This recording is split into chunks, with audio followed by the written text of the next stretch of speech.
You've met one shortcut. A 40% chance of rain means a 60% chance of no rain. The complement rule, straight from the axioms. But what's the chance of E or F? Two different events. Axiom 3 says, add their probabilities, but only when they can't overlap. Picture E and F overlapping.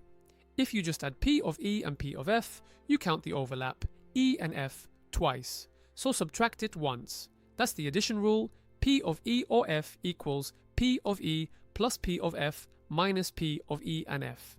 And if they can't overlap, the overlap has probability 0 and you're back to axiom 3. A talent show. The chance a student sings is 0.4, dances is 0.3, and does both is 0.1. On a Venn, take the overlap out of each. Singing only is 0.4 minus 0.1, 0.3, and dancing only is 0.2. So the chance a student sings or dances is 0.4 plus 0.3 minus 0.1, which is 0.6. Let's remember the fundamental rules. The complement, P of not E is 1 minus P of E, and the addition rule, P of E or F is P of E plus P of F, minus the probability of their overlap. Subtract what you double count. You've got it.